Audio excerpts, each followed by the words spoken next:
आता है कोई जो बेकार की दवाओं का दान करेंगे, जो दवाइयाँ आपके काम में नहीं आ रही है।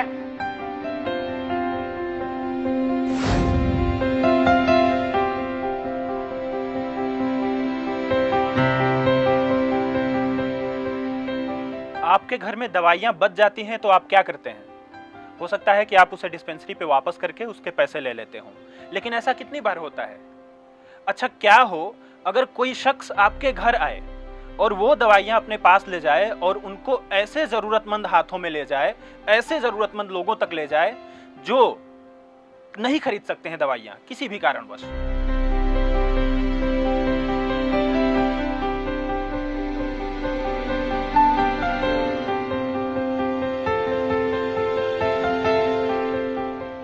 नमस्कार, मैं हूं जनार्दन। लोकमत न्यूज में मैं जनार्दन आपका फिर से स्वागत करता हूं और हम अपनी कड़ी में जो हम 71 सालों का जश्न मना रहे हैं, ऐसी 71 शख्सियतों के साथ जिन्होंने सोसाइटी में किसी भी तरह का पॉजिटिव चेंज लाने के लिए, सकारात्मक बदलाव लाने के लिए काम किया है, बीड़ा उठाया है। न केवल बीड़ा उठाया है बल्कि करके दिखाया है। बाबा जी, स्वागत है लोकमत न्यूज में आपका। नमस्कार जनाब, बहुत बहुत नमस्कार आपका। हमारा पहला सवाल है कि शुरुआत कहाँ से हुई? कब आपको लगा कि लोगों के घरों में जाकर दवाइयाँ लानी चाहिए? जैसे ये बहुत बड़ा आइडिया है, तो आपको कैसे इसकी? आज से 10-12 साल की बात हो गई होगी। हमारे लक्ष्मी नगर मेट्रो था, वहाँ पिलर गिर गया था, लक्ष्मी मेट्रो चालू नहीं थी उस वक्त। वो संडे का दिन था, कोई 6:45 का टाइम था। मैं किसी कारणवश नोएडा जा रहा था। लक्ष्मी नगर जब बस से मैं उतरा तो देखा भीड़ हो रही थी, तो वहाँ पे कुछ जमघट सा लग रहा था। पूछा जो, अच्छा उसको लगा मेडिकल कॉलेज जो लगता है वो लगता है गुरु तेग बहादुर मेडिकल कॉलेज। मैं मदद करता करता एम्बुलेंस के साथ में वहाँ चला गया था। डॉक्टर अपना कर्तव्य निभा रहे थे, ऐसी बात नहीं। पर उसमें से एक पेशेंट डॉक्टर, उसको मैंने ये कहता हूँ सुना कि दवाई हमारे पास आज सवेरे अभी ख़त्म हो गई, आप मंगवा दीजिए तो हम आपको इलाज शुरू कर देते हैं। पर एक ये बड़ी परिस्थिति है कि जो आदमी फुटपाथ पर रह रहा, लेबर, वहाँ खाना बना रहा, वहाँ सो रहा, वहाँ उठ रहा, वहाँ बैठ रहा है, वो कहाँ से दवाई खरीद कर लाएगा? उसके साथ कोई है नहीं। तो वहाँ से एक शौक लगा मुझे कि यार दवाइयाँ तो करीबन हर घर में पड़ी हुई और फेंकी जा रही हैं। पर सबसे बड़ी एक समस्या है, आदमी दुनिया से लड़ सकता, बाकी अपने आप से नहीं लड़ सकता, अपने घर वालों से नहीं लड़ सकता। दवाई कैसे कलेक्शन करी जाएगी, क्या करा जाएगा? 5, 7, 10 दिन मैंने अपने आप से संघर्ष करा। अच्छा। तो दवाई कैसे मांगी जाएगी, क्या कहेंगे पड़ोसी, बीवी बच्चे क्या कहेंगे? फिर दिमाग में आया यार, जिनका काम कहना उनको कहने दो। अच्छा। बाकी हाँ, अपने आप को एक स्ट्रॉन्ग दे लिया कि मैंने ऐसा करना है, दृढ़ निश्चय करा। यहाँ तक मेरी बीवी बच्चे मुझसे बहुत नाराज़ हो जाए, क्या भीख मांगने का धंधा क्या है, 4-6 महीने वो भी रहे। जब वो पहली दफ़ा मुझे नवभारत ने लिखा था 30 नवंबर 9 को, मुझे तारीख याद में भूला नवभारत ने लिखा, तो उनको समझ आया कि बुड्ढा कोई ठीक काम कर रहा है। अच्छा। तो फिर उनका सहयोग मिला। आज तो केवल भगवान की असीम कृपा है, ये दुनिया भर से दवाइयाँ आती है, हम अच्छे अच्छे हॉस्पिटल को डोनेट करते हैं, मरीजों को डोनेट करते हैं, सब कुछ आप भगवान के असीम। आज एक टीम तैयार हो गई है। मैं हूँ, सचिन गांधी हैं, राहुल जी हैं, तजेंद्र जी हैं, और भी अर्पित जैन है हमारे साथ। ऐसे आज पे एक पूरी टीम बन गई, एक ट्रस्ट के नाम से हम काम कर रहे हैं। अच्छा बाबा जी, अब शुरुआती दिनों में जिस तरह की आपकी परेशानी हुई, उसमें वो कौन सी बात थी, कौन सी प्रेरणा थी, कौन सी पॉजिटिव चीज़ थी जो आपको लगातार ये कहती थी कि नहीं, बरकरार रखना है? क्योंकि आपने बताया कि घर वाले नाराज हो गए थे। ये जो मैंने पिछले 8-10 दिन या 12 दिन संघर्ष अपने आप से करा कि घर वाले क्या कहेंगे, बाहर वाले क्या कहेंगे, दोस्त क्या कहेंगे, रिश्तेदार क्या कहेंगे, तो इस संघर्ष में था। तो एक दृढ़ निश्चय कर लिया था मैंने कि कोई कुछ भी कहे है, किसी काम करने के लिए सबसे बेहतरीन तरीका आप बैरे बन जाओ। अच्छा। कौन क्या कह रहा है, कौन, पर आपने अपने लक्ष्य पे चलना है। आपने जो चलना अपने लक्ष्य है। आज कौन जीतेगा, कौन हारेगा, कौन क्या करेगा, उस बात से हमारा मतलब नहीं। हमारा मतलब सिर्फ गोल करना ही है। आज पूरी क्रिकेट टीम खेल रही है, फुटबॉल टीम खेल रही है, भारत खेला, तुमको एक ही लक्ष्य था, हमने जीतना है। अच्छा। तो मेरा भी वो एक लक्ष्य था कि मैंने काम करना है, कौन क्या क्या मतलब सुनना ही नहीं, अपने बैरे बन जाओ। आता है कोई जो बेकार की दवाओं का दान करेंगे, जो दवाइयाँ आपके काम में नहीं आ रही है। आता है कोई जो बेकार की दवाओं का दान करेंगे, जो दवाइयाँ आपके काम में नहीं आ रही है। अपने तंत्र के बारे में बताइए, आप कैसे दवाइयाँ इकट्ठा करते हैं, क्या करते हैं, फिर वहाँ ला करके उनके साथ क्या होता है? पहले आज तो 2-3 मेरे 3 स्टाफ है मेरे पास, शुरू में इसी तरह का मैं काम पहले लाता था, अल्फ़ाबेटिकल छांटता था दवाइयों को। कैसे लाते हैं थोड़ा सा बताइए। हॉकिंग करता था, जस्ट लाइक ऐसे, हाँ साहब है कोई जो बेकार की दवाइयों को दान करेगा, जो दवाइयाँ आपके काम में नहीं आ रही है। गली मोहल्ले में हम जाते हैं, देखते हैं सब्जी वाला आता, आलू ले लो, बैंगन ले लो, टिंडे ले लो, गोभी ले लो, इसमें सब चिल्लाता वो। तो मैं भी उसी तरह आज भी चिल्लाता हूँ कि हाँ साहब किसी के पास दवाइयाँ हैं तो मुझे डोनेट करिए। बस हाँ साहब है कोई जो बेकार की दवाइयों को दान करेगा, जो दवाइयाँ आपके काम में नहीं आ रही है। लोग ले आते हैं, देते हैं, वो पूछते नहीं है सवाल आपसे? नहीं, अब नहीं पूछते, पहले बहुत कुछ पूछते थे। क्या पूछते थे? बहुत से तो उन्होंने यहाँ से कह दिया दवाइयाँ हमारे लिए बेकार है, अगर ले जाके बेच के अपना पेट पालना तो हमारे लिए क्या बुरा है, ऐसे वैसे भी कचरा है। बाबूजी नमस्कार, आपसे बात करूं, ये मेरा कार्ड है, रखिए इसे।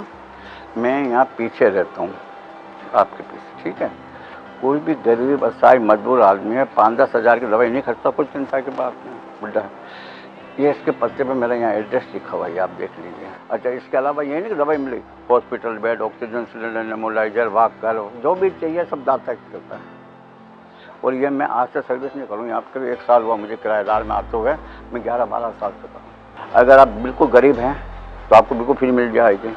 अगर आप खाते पीते हैं ठीक है तो आपको 100 रुपये की दवाई देंगे, 20 रुपये लेंगे। कितने रुपये लेंगे? 1000 के लिए आपको 200 रुपये। वही दवाई अगर बाजार से खरीदेंगे आपको 1000 की पड़ेगी, मेरे पास से कितने पड़ेगी? सिर्फ 200 रुपये में। और उसके बाद भी कोई कहता मेरे पास कुछ नहीं, भैया ले जा फ्री का, तेल तो बैठा हूँ। मेडिसिन बाबा भी आपके पास आए थे और ये पहली दफ़ा मुलाकात हुई? हाँ, पहली बार।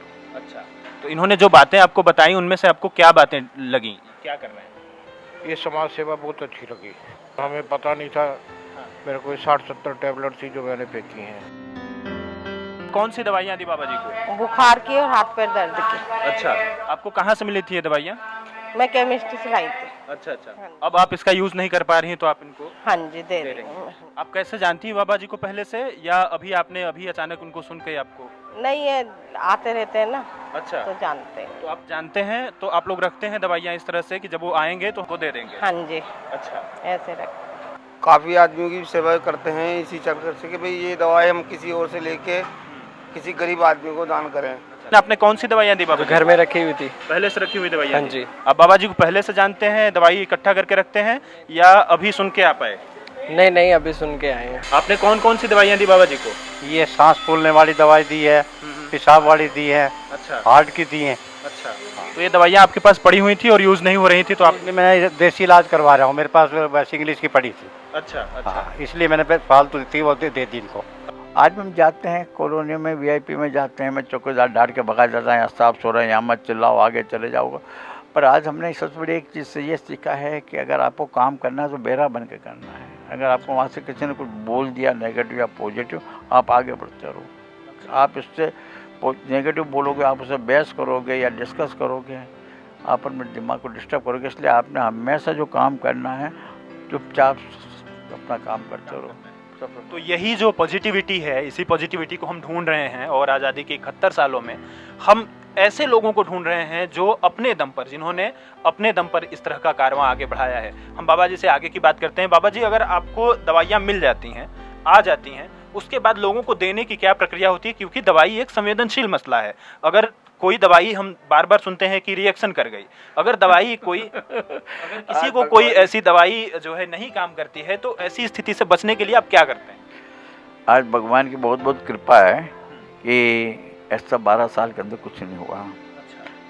कुछ दवाई हम अल्फ़ाबेटिकल छांटते हैं, कुछ सॉल्ट वाइज छांटते हैं, कुछ single salt, double salt, triple salt होते हैं, हम सब सॉल्ट वाइज छांटते हैं। और सबसे बड़ी चीज़ है, कोई जगह हमारे समझ में नहीं भी बैठती तो कंप्यूटर पर डाल के देख लेते हैं क्या है। अच्छा, और अगर हमें थोड़ा भी डाउट लगता है तो हम उससे बड़ा हाथ जोड़ कर प्रार्थना करते हैं, भैया 2 दिन बाद आकर दवाई ले जाना, हमारे पास नहीं। हमारे पास होगी तब भी हमें डाउट है ना, तो हम उससे नहीं देंगे।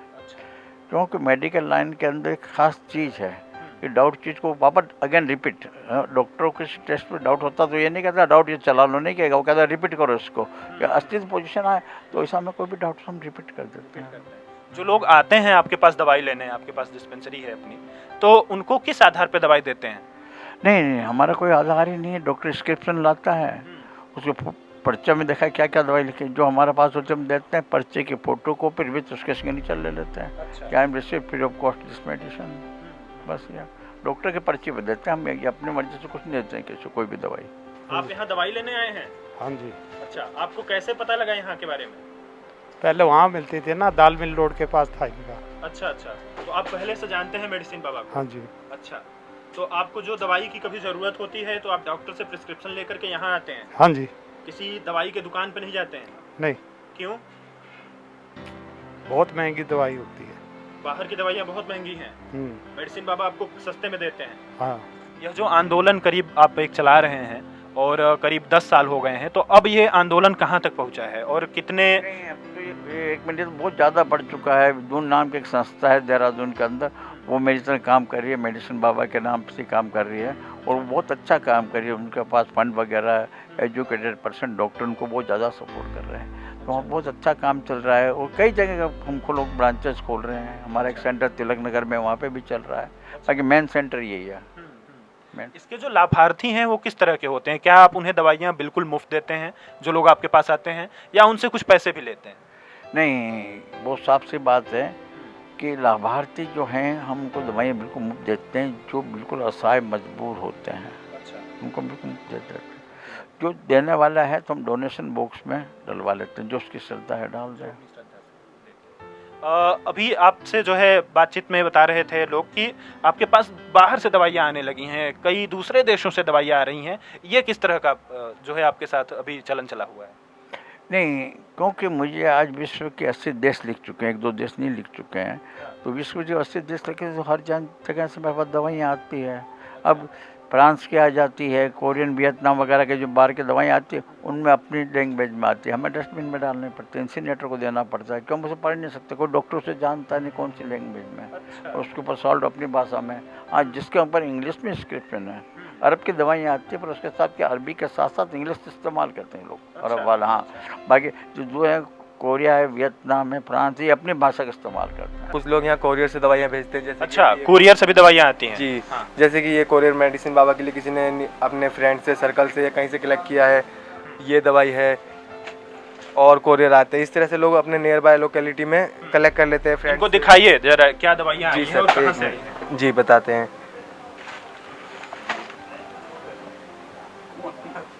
ये कोरियर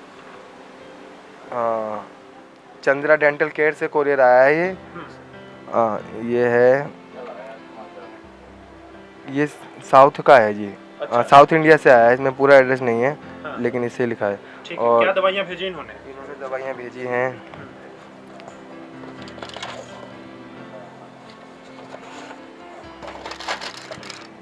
ये दवाइयाँ हैं कुछ बिल्कुल ठीक कंडीशंस में है ये। हाँ। इनको हाँ शॉर्ट करेंगे, देखेंगे कौन सी दवाई काम में आने वाली है, कौन सी एक्सपायर हो चुकी है या एक्सपायर होने वाली है। कुछ और दवाइयाँ भी आई हैं, ये दिखाते हैं आपको। इसमें ज़्यादा बेहतर दवाइयाँ हैं। अच्छा, अभी देखा नहीं है हमने, खोल के भी खोला है। ये इंजेक्शंस आए हैं। अच्छा जी। ये किडनी की दवाई आई है, निकोरेंडिल है, ये ठीक है, बिल्कुल अक्टूबर की है इसकी। अच्छा। एक्सपायरी अभी चलेगी।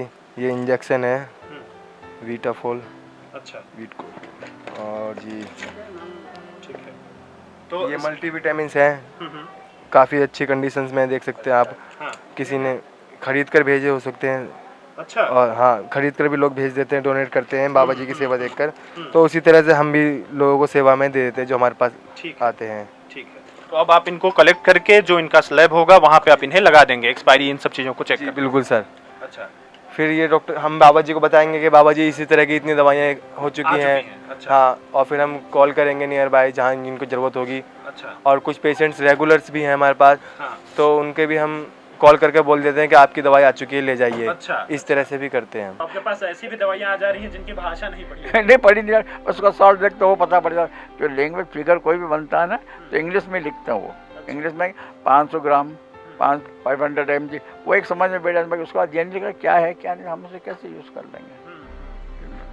तो एक कारवां, जैसे कई बार हम लोग भी झिझकते हैं कि ये काम करें कि ना करें, और बाबा जी के साथ भी ऐसा हुआ, तो वो कारवां आज इतना बड़ा हो गया है कि ऐसे देशों से दवाइयाँ इनको भेजी जा रही हैं, अभी उसके बारे में और थोड़ी बात करेंगे, जो पढ़ी नहीं जा पा रही हैं, जिनमें सॉल्ट अपनी भाषा में लिखी हुई हैं। तो ऐसी दवाइयों को वापस बाबा जी जो है इनको भी कहीं ना कहीं उसे दान करना पड़ता है। क्या दान करना पड़ता है? कूड़ेदान में डालना पड़ता है। तो बाबा जी इसमें बारे में थोड़ा सा और बताइए कि क्या जो वहाँ से दवाइयाँ आती हैं उन पे जो टैक्स की क्लियरेंस होती है, ये सारी चीज़ें वो करके भेजते हैं? नहीं, इसे जो गवर्नमेंट का टोकी जो क्या कस्टम क्लियरेंस होता है वो करके बेचते हैं। शुरू में नहीं बेचते थे, तो वापस जहाँ से कोरियर आता मैं रिटर्न कर देता था। मैंने कहा भैया वापस ले जाओ, मुझे नहीं चाहिए। वापस वहाँ से जाती, फिर मेरे टेलीफोन में बात हुई, क्या मैंने कस्टम क्लियरेंस आप करो, मेरे पास पेमेंट नहीं है। तो ठीक है, फिर बाबा जी हम कस्टम क्लियरेंस करके भेज रहे हैं, फिर वापस दोबारा भेज देते हैं, 2-3 महीने वही दवाई वापस आ जाती है। तो चलता रहता है। आपके इस सफ़र में बाबा जी एक कोई ऐसी घटना घटी हो, कोई ऐसी बात हुई हो जिसने बहुत खुशी दी हो, जिसने ऐसा हुआ हो कि ये बात हमें बहुत पॉजिटिव लगी, बहुत सकारात्मक लगी? मुझे तो हर रोज़ पॉजिटिव लगता है जब मेरा मरीज़ ठीक होकर मेरे सामने आ जाते हैं। कि हमारे अजीत मित्र हैं, अब वो मित्र बन गया। पहले आए थे पेशेंट आए थे अवध किशोर जी, जो न चल सकते थे न फिर सकते थे, किडनी ट्रांसप्लांट का था, इतना हाईली केस था, वो आज बिल्कुल ठीक हैं। इसी तरह हमारे एक पेशेंट है शेषनाग, ये क्या कौन सा आता ना, दीपक क्या दिनेश जी। ऐसे हमारे पास कई पेशेंट हैं। बहुत अच्छा लगता है जो खड़े हो के आ रहे हैं, स्कूटर पर आ रहे हैं, जा रहे हैं आज दवाइयों के बदले। तो मैं सोचता हूँ भगवान की असीम कृपा से ज़्यादा खुशी मुझे और क्या चाहिए। मैं सबसे ज़्यादा खुश नसीब हूँ जब एक आपका पेशेंट आपकी दवाई के द्वारा डॉक्टर के स्केचमेंट पर लिखे हुए पर वो ठीक होकर चल रहा है, काम कर रहा है, तो ज़्यादा खुशी और क्या चाहिए। सबसे बड़ी खुशी है, वही मेरी एनर्जी है। वही एनर्जी है, वही मेरी एनर्जी है। 82 के अंदर हैंडीकैप हूँ मैं दोनों पैर से, 85% हैंडीकैप हूँ मैं। अगर कैमरा पर दिखाना चाहे दिखाइए, मुझे कोई परेशानी नहीं है। देखो यहाँ पे भी है, शोल्डर पे भी है, ये भी है टूटा फूटा पैर। और अगर सर्टिफिकेट चाहिए तो कोई मामूली हॉस्पिटल का LNJP का, तो यहाँ पे भी मेरे है। डॉक्टर कहता है चलना मत, मैं कहूँ मैं नहीं चलूँगा, मैं मर जाऊँगा। रेस्ट करो, बाकी ऐसा कुछ नहीं, सब भगवान की। कितना चलते हैं बाबा जी आप? मैं करीबन पर डे के अंदर ये मान लो 3-4 किलोमीटर चलना ही चलना है। ये कैसे हुआ था? ये बहुत पुराना बचपन का एक्सीडेंट है। आज मैं 82 में बैठा हूँ, जब मैं 10-12 साल का था तब घर पर हुआ था। उस वक्त ऑर्थोपेडिक सर्जरी इतनी एडवांस नहीं थी। आज तो बहुत कुछ, आज तो घुटने बदल रहे हैं, पर इसको क्या सकते हैं। बाबा जी थोड़ा सा अपने बैकग्राउंड के बारे में बताइए। जैसे मेडिसिन बाबा से तो हम परिचित हो गए, आपका असली नाम क्या है? आपका घर परिवार क्या है? मेरा असली नाम है ओमकार नाथ शर्मा, पर मैं शर्मा शब्द का कभी इस्तेमाल नहीं करता हूँ। मुझे कुछ चिढ़ सी है, मुझे भी पता नहीं क्या हकीकत है, बाकी हकीकत जानने की मैंने कोशिश भी नहीं करी। कहते हैं 84 लाख जोड़ने के बाद इंसान का शरीर मिलता है। ये सच है गलत मुझे पता नहीं। और इंसान का बच्चा इंसान का शरीर बनने के बाद भी इंसान नहीं बनता। सबसे बड़ी परिस्थिति क्या है, शर्मा वर्मा गांधी काश मिश्रा वगैरह सब कुछ बन गया, पर इंसान का बच्चा इंसान नहीं बना। मैं चाहता हूँ यार ये तुम्हारा व्यक्तिगत मतलब शर्मा वर्मा चूड़ा चमा जो आपको बन जाओ, पर इंसान कब बनोगे। आप कोई बाबा जी ऐसी बात है जो आप हमारे दर्शकों से, लोकमत के दर्शकों से, लोकमत न्यूज़ के या सरकार से कहना चाहते हो तो आप सीधे मुखातिब होकर कह सकते हैं। मैं सिर्फ इतने हाथ जोड़ के रिक्वेस्ट करना चाहूँगा कि भारत से या ख़ास करके दिल्ली वालों से आपके चैनल के मार्फत कि हमारी दिल्ली की जनसंख्या 1,40,00,000 है। और ख़ास करके दिल्ली, और फिर बताना चाहूँगा कि मैं 50 लाख आदमी को भूल भी जाता हूँ दिल्ली में, तभी 90 लाख आदमी बच जाते। उन 90 लाख घरों में एक एक दवाई का पत्ता पड़ा है। वो एक एक पत्ता अगर मुझे आप दे देते हैं तो मैं उससे प्रॉपर चैनल के थ्रू मेरा मेडिसिन बैंक बन जाएगा। जो आज एम्स के बाहर पड़े हैं 4 महीने, 6 महीने, साल, 1.5 साल की उनको तारीखें मिल रही, वो बंद हो जाएगी। उसका ड्यूटी कि उनके पास दवाई नहीं है। किडनी पेशेंट का मैंने सबसे गंदा देखा कि वो घर बेच के बाहर बेच के 3-4 लाख स्टार्टिंग में लग जाते हैं। गरीब आदमी मकान बेचता, घर बार बेचता, वो चला आता। उसके बाद सबसे बड़ी बीमारी है कि जब तक वो जिंदा रहेगा उसने कम से कम बाजार से 10,000 रुपये की मंथली दवाई खाना। जिसने घर बेच दिया, बाहर बेच दिया, किडनी बेच दिया, काम करने का भी, वो 10,000 महीना कहाँ से लाएगा। वो बाबा के पास आता। तो बड़ी सरकार से आप कुछ मदद चाहते हैं? कोई बात नहीं, सरकार अगर मुझे जगह देती इस काम के लिए मैं उसका बहुत शुक्रगुजार हूँ। मुझे जगह चाहिए, मुझे मटेरियल चाहिए, कंप्यूटर वगैरह हर चीज़, मतलब जो ऑफिस में कार है वो मुझे हर चीज़ चाहिए। अगर देती है आप पे तो बड़ी मेहरबानी हो जाएगी। और मैं इससे नहीं, मेरा ये जो मेन लक्ष्य है, ये मैं मेन कैपिटल में, कैपिटल के अंदर अस्पतालों में इतनी दुर्दशा है तो गाँव में क्या होगी। गांव में अगर रात को 2 बजे दर्द हो गया और किसी को एक ब्रूफेन की गोली दाढ़ के लिए चढ़ गई, नहीं मिलेगी, कहाँ से लाएगा, वो रोता रहेगा। और हमारे लिए तो ये करीबन पहले हर स्टेट में मेडिसिन बैंक बनाए जाएं, उसके बाद हर जिला में बना दिए जाएं, ताकि आम आदमी की उसकी ज़रूरत वहाँ तक पहुँचे। और मैं कोशिश कर रहा हूँ इस विषय पे, ऐसी बात नहीं कि हर एक स्टेट के अंदर मेरी एक प्लानिंग भी है कि यहाँ से मैं निकलूँगा 1 महीने के लिए, चंडीगढ़ में काम करूँगा, उसको चंडीगढ़ की जो पंजाब की राजधानी खत्म, उसके बाद फिर जयपुर में काम करूँगा, फिर गुजरात में अहमदाबाद, इस तरह मैंने प्लानिंग करी है। कुछ कारण से अभी रुका हूँ, बाकी 1 महीने हर एक सिटी मतलब स्टेट में काम करूँगा, ताकि उनको अवेयरनेस पैदा हो, ताकि दवाएँ कल्पना नहीं फेंकी जाए, किसी समाज सेवी संस्था के थ्रू उसको पहुँचाई जाए। बाबा जी, एक सवाल एक आखिर में मेरे जहन में आ रहा है, मुझे लग रहा है कि जानना चाहिए क्योंकि हम युवा हैं। आपकी उम्र क्या है बाबा जी? ज़्यादा नहीं है, अभी 18 साल सेंचुरी में काम है, 82 में चला हूँ, वो सोचता हूँ 18 साल में ही निकाल लूँगा बड़े आराम से। अच्छा। हकीकत बता रहा हूँ, मेरी अभी इच्छा है 18 साल वो जी लूँगा। अच्छा, 18 साल हो जी लूँगा, सेंचुरी में का तो बनना चाहिए ना। तो एक शख्स जो आज 82 साल के हैं, उन्होंने अपनी एक जन आंदोलन छेड़ दिया है, एक दवाई जैसा संवेदनशील मसला, जिस पे हम रोज़ाना खबरें इस तरह की आती हैं, हम अखबारों में पढ़ते हैं कि दवाई की कमी की वजह से या मेडिकल की जो है नॉलेज की जानकारी की वजह से कई बार इस तरह की चीज़ों की वजह से लोगों को अपनी जान जो है गंवानी पड़ती है। तो एक ऐसा इंसान जिसने अकेले यह बीड़ा उठाया, आज इतने बड़े लेवल पे वो काम कर रहे हैं। मैं मेडिसिन बाबा को लोकमत परिवार की तरफ से बहुत बहुत शुक्रिया अदा करता हूँ और साथ में उन्हें शुभकामनाएं देता हूँ कि वो अपना ये क्रम जो है वो लगातार जारी रखें। हम जो हमारी सीरीज़ है कुछ पॉजिटिव करते हैं के तहत ऐसे ही लोगों से आपको मिलवाते रहेंगे। यहाँ पर एक बात और मैं जोड़ना चाहूँगा, अगर आपके घर में कोई ऐसी दवाई है जो यूज़ के बाद पड़ी हुई है, तो आप उसे फेंकने की बजाय गूगल पर जाइए, मेडिसिन बाबा ढूंढिए या फिर medicinebaba.in सीधे लॉगिन करिए, वहाँ पर आपको मेडिसिन बाबा की सारी जानकारी मिल जाएगी। आप उन्हें अपनी ये दवाई भेज सकते हैं, वो इसे ज़रूरतमंद हाथों तक पहुँचाएंगे अगर आप ऐसा चाहते हैं। और हम अपनी इस सीरीज़ के तहत आपको इस तरह की और भी शख्सियतों से मिलाते रहेंगे और पॉजिटिव करने के लिए, कुछ पॉजिटिव करने के लिए, किसी का इंतजार किए बगैर कुछ पॉजिटिव करने के लिए आपको प्रेरित करते रहेंगे। तब तक आप हंसते रहिए, मुस्कुराते रहिए। मैं जनार्दन आपसे विदा लेता हूँ अपने कैमरामैन संजय जी के साथ। शुक्रिया।